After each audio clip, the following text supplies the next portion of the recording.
Ndewonu ndị be anyị, ndewo. Igbo Academy. You are welcome to Igbo Academy.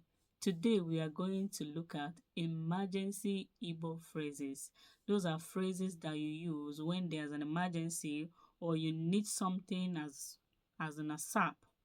You know, something is somehow and you need it fast. Emergency words that you need. And it's not just only emergency word, you also need these phrases in your day-to-day life. So let's go into it. Achọrọ m enyemaka gị. Achọrọ m enyemaka gị. What does that mean? I need your help. I need your help. Achọrọ m enyemaka gị. Ị ga-enyere m aka? Ị ga-enyere m aka? Can you help me? Ị ga-enyere m aka? Can you help me? Ị na-asụ Bekee?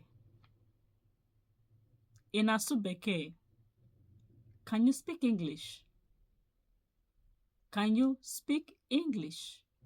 Ị na-asụ Bekee? Anọ m ebe a.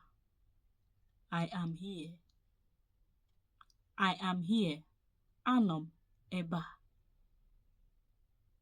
Bataba. Bataba. Come in. Come in. Apụkwala. Don't go out. Kwụsị ebe ahụ. Kwụsị ebe ahụ. Stop there. Kwụsị ebe ahụ. Stop there. Onye ka ị bụ? Onye ka ị bụ? Who are you? Who are you? If you see someone you don't know, who are you? Onye ka ị bụ? Onye ka ị bụ? Kwụsị ebe a na-eche nche. Kwụsị ebe a na-eche nche. Stop at the checkpoint.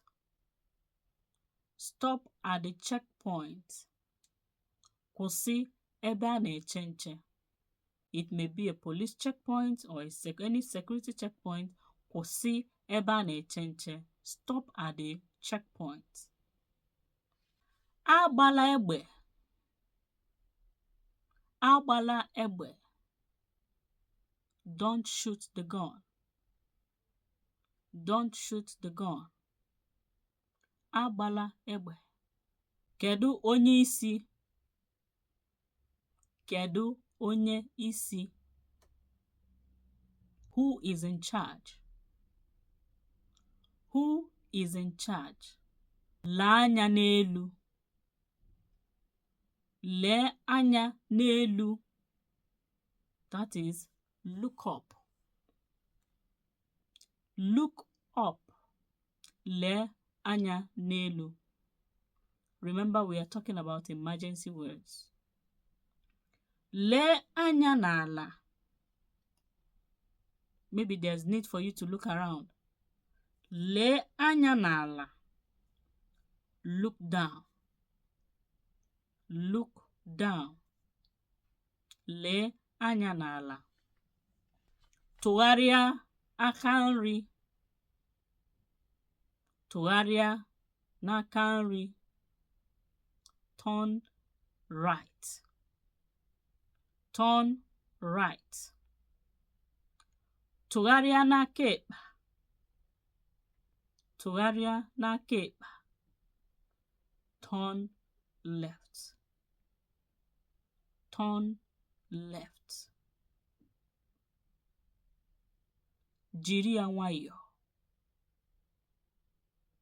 Jiri ya nwayọọ. Take it easy. Take it easy. N'ebe a ka a ga-achịkọta ihe ọmụmụ anyị nke ụbọchị taa. Ebu m n'obi na ịmụtara ihe n'ụbọchị taa. We are going to round up today's lesson, and I believe you learned something today. God bless you. Please subscribe to this channel and share it to your friends and family. Have a wonderful day. Bye.